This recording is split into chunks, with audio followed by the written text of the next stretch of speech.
Hello my tears, இன்னைக்கு லாவண்யா விஷயம் என்னன்னா, நாங்கள் ஃபேமிலியோடு சேர்ந்து என்ஜாய் பண்ண ஜீ ரெசார்ட் பற்றி தாங்க இன்னைக்கு பார்க்க போகிறோம். இந்த ஜீ ரெசார்ட் பார்த்தீங்கன்னா திருப்பூர் கிட்ட லொக்கேட் ஆகிருக்குங்க.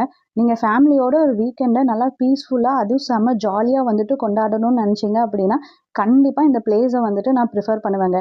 இதை ஃபர்ஸ்ட் டைம் நீங்கள் நம்ம வீடியோ பார்க்குறீங்க அப்படின்னா இந்த மாதிரி நிறைய வீடியோஸ் உங்களுக்காக காத்துட்ருக்குங்க. மிஸ் பண்ணாமல் பார்க்க மறக்காமல் சேனலை சப்ஸ்கிரைப் பண்ணிக்கோங்க.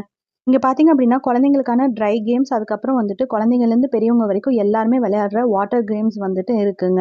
நான் இது வரைக்கும் நிறையா தீம் பார்க்ஸ் போயிருக்கேங்க. பட் ஒவ்வொரு ரைடுமே வந்துட்டு நம்ம வெயிட் பண்ணுற மாதிரி இருக்கும். நிறையா டைம் வந்துட்டு வெயிட் பண்ணி அந்த ஒரு ரைடு முடிக்கிறக்குள்ளேயே வந்துட்டு ரொம்ப டயர்ட் ஆயிடுவோம். போதும் போதும்னு ஆயிடுங்க. பட் இந்த இடம் அப்படி இல்லைங்க. ரொம்ப சின்ன குழந்தைங்கள்லேருந்து பெரியவங்க வரைக்கும் விளையாடுறதுக்கு எல்லாமே இருக்குங்க.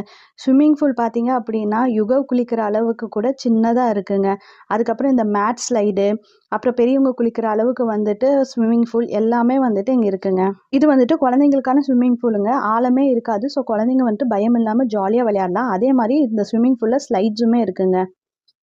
ரொம்ப சின்ன சின்ன குழந்தைங்களா இருக்காங்க அப்படின்னா இது ஒரு பெர்ஃபெக்ட் பிளேஸுங்க. ரெயின் டான்ஸ் எல்லாமே இருக்குங்க. சூப்பராக என்ஜாய் பண்ணலாம். நீங்கள் மார்னிங் வந்துட்டு ஈவினிங் போகிற மாதிரி இருந்துச்சுன்னா டிக்கெட் ப்ரைஸ் மட்டும் பே பண்ணால் போதுங்க. இல்லை நீங்கள் ஸ்டே பண்ணுறீங்க அப்படின்னா ரூமுக்கு தனியாக பே பண்ணுங்க.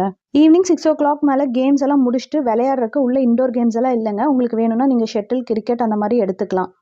நீங்கள் வந்து ஸ்டே பண்ணுற மாதிரி இருந்துச்சு அப்படின்னா ஃபுட் வந்துட்டு நீங்கள் ஓனாக தாங்க பார்த்துக்கணும். நீங்கள் தான் வெளியே போய் சாப்பிட்டுக்கணும். அங்கே நைட்டு ஸ்டே பண்ணியிருந்தவங்க ரூம்ஸ் வந்துட்டு நீட்டாகவும் கம்ஃபர்டபுளாகவும் இருந்துச்சு.